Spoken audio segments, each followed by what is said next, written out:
बिहार के फेमस चना दाल के पूड़ी हमनी के बनावल जाओ।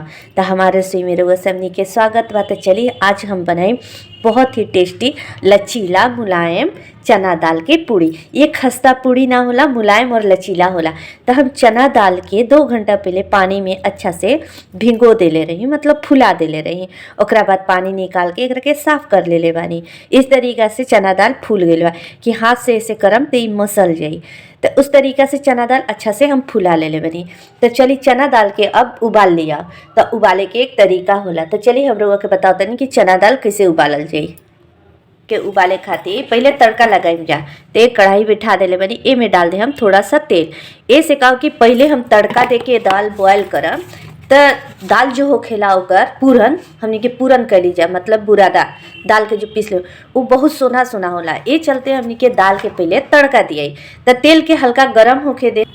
तेल हल्का गरम हो जाई तो इसमें डालम खड़ा जीरा। जीरा के हल्का लाल होके दे हम। उसके बाद डाल दे हम जीरा के आधा धनिया। उसके बाद सबसे ज़्यादा जरूरी रहेला कि दाल में हींग डालल जरूरी रहेला।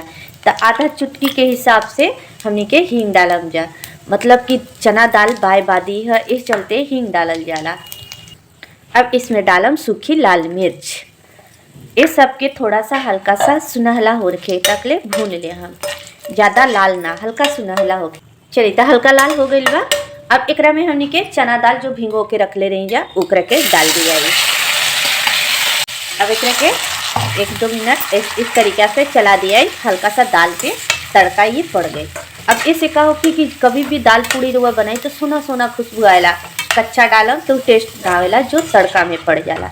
अब इसमें हम डाल दे हम पानी। 1 कप के लगभग हम पानी डाल रहे हम ताकि दाल हमने के अच्छा से बॉयल हो जाए।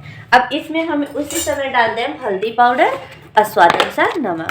तो हल्दी पाउडर हुआ उतना ही डालब जितना दाल होखे। और उसके बाद हम डाल दें हम स्वाद अनुसार नमक। अब थोड़ा सा एक के चला लेने के बाद चलेला के बाद अच्छा से रुआ ढक दी।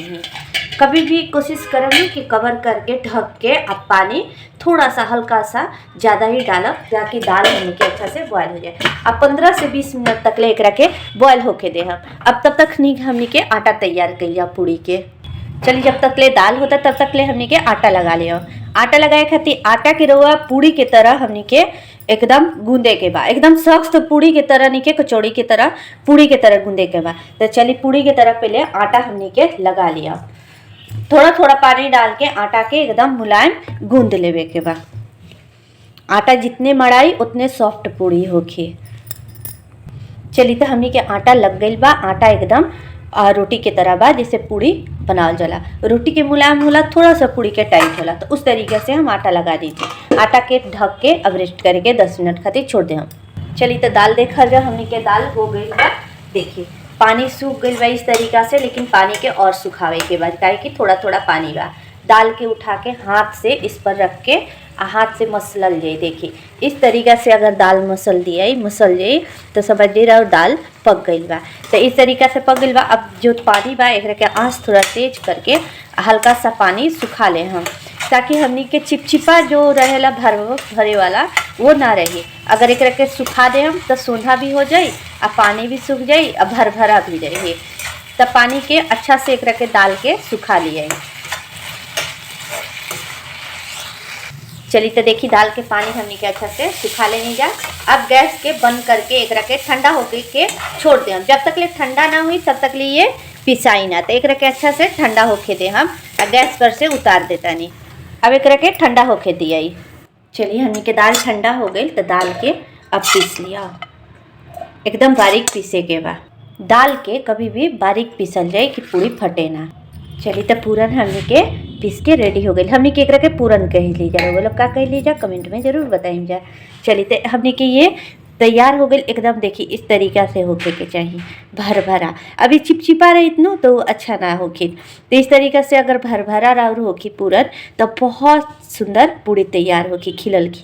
तो चलिए अब पूड़ी के तैयारी कर लिया। चलिए तो आटा लगा के रख ले रही जा। ओकरा के थोड़ा सा हमने के मल लिया ताकि हमने के पूड़ी मुलायम होके। तो आटा के हल्का सा मल लिया। जितना बराबर के पूड़ी लेवे के बाद उतना छोटा छोटा लोई बना ले हम। अब चलिए तो आटा में थोड़ा सा एक के डिप करके थोड़ा थोड़ा सा पूरन भर लिए। इस तरह के तरीक़ा से कटोरी हम तैयार करम और उसमें थोड़ा सा पूरन डाल दिए। आई बहुत सॉफ्ट बहुत मुलायम पूड़ी होखेला पूरन के। हमनी के चना दाल के पूड़ी कहल जाला, लेकिन हमनी के पूरन के पूड़ी कहल जाला। इस तरीक़ा से सारा हम तैयार कर लेता नहीं। थोड़ा सा आटा में डिप के लिए। चलिए तो हमारे रेसिपी वो लोग के कैसा लगा था कमेंट में ज़रूर बताइए। चलिए इसी तरीक़ा से सारा पूड़ी तैयार। चलिए तो हमने के इस तरीक़ा से गोली तैयार कर लेनी। अब एक के बेलल जाए। पूड़ी बेले खातिर ध्यान रखल जाला कि पूड़ी दोनों तरफ बराबर हमने के बेलाए। जैसे इस तरीक़ा से बेलनी तो एक के पलट के फिर इस तरीक़ा से बेलब, ताकि राउर पूड़ी फटी ना, आप फटबो ना करी अब फूल भी जाए। तो इस तरीक़ा से हम पूड़ी बराबर हम बेल ले हैं। देखिए तो चारों तरफ से ये पूड़ी बराबर बा। सब पूड़ी के ऐसी बेल के हमनी के दोनों तरफ से रख ले हम जा। ध्यान रहे कि अगर तेल गंदा होखेला तो ज़्यादा परथन के इस्तेमाल ना करिए, मतलब आटा के चाही तो रुआ इस तरीक़ा से खाली बेल दीजिए, ना तो ज़्यादा परथन लागेला। अब देखिए राउर पूड़ी एक भी ना फटी, ध्यान रखम तो एक भी ना फटी पूड़ी, ये गारंटी देता नहीं। लेकिन पूरन रुआ आराम से पीसे के चाहिए, अब पूड़ी फटी ना। तो चलिए हम सब पूड़ी हम बल के तैयार कर लेनी। अब एक के तले खातिर तेल हम बैठा दे लेबन। तेल एकदम गरम होके के चाहिए, तभी पूड़ी खिलल खिलल निकली। जब तेल गरम ना रही तब पूड़ी खिलल ना होगी। तेल पूरा गरम हो जाए दे। चलिए तेल हमनी के गरम बा, अब पूड़ी के निकाल ले आई।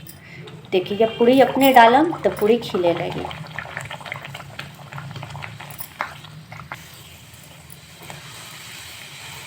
पूड़ी कचौड़ी के तरह ना बेलाला छोटा छोटा, पूड़ी थोड़ा बड़ा साइज में बेलाला। एक रखे कभी भी पूड़ी बनाई तो लाल लाल करके निकालम, ताकि पूड़ी कच्चा ना रहे। पूड़ी एकदम लाल लाल होकर के चाहिए दोनों तरफ। अब देखिए कितना सुंदर खिलल खिलल राउर पूड़ी होगी। कभी भी बराबर हुआ बेलम, आप थोड़ा सा भी कहीं से ना फटी। अब कह लो कि पूड़ी हमार फट जाला, पूरन निकल जाला, चाहे हमनी के दाल निकले लगेला, तो वो ना होगी।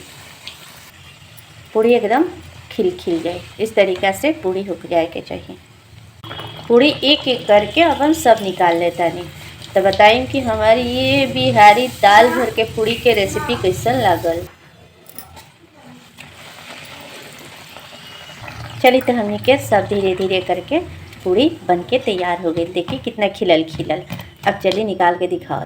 चलिए तो बिहारी खाना के थाली हमनी के तैयार हो गई। तो बताइए दाल भर के पूड़ी की रेसिपी लोग के कैसा लगल था कमेंट में ज़रूर कमेंट करम। फिर आइम एक नया रेसिपी के साथ, एक मज़ेदार रेसिपी के साथ। तब पूड़ी के देखिए अंदर से हम लोगों के फाड़ के दिखाते हैं कि पूड़ी बराबर से सब जगह दाल भर गई बा। देखिए तो इस तरीक़े से दाल हमनी के भरल बा। तो हमारी रेसिपी देखे खातिर हुआ हमनी के बहुत बहुत धन्यवाद। हमनी के प्रसिद्ध गुड़ के खीर। तो चलिए फिर आइए एक नया रेसिपी के साथ। अगर गुड़ के खीर के रेसिपी देखल चाहते हैं तो हमारे चैनल को जरूर सब्सक्राइब करम।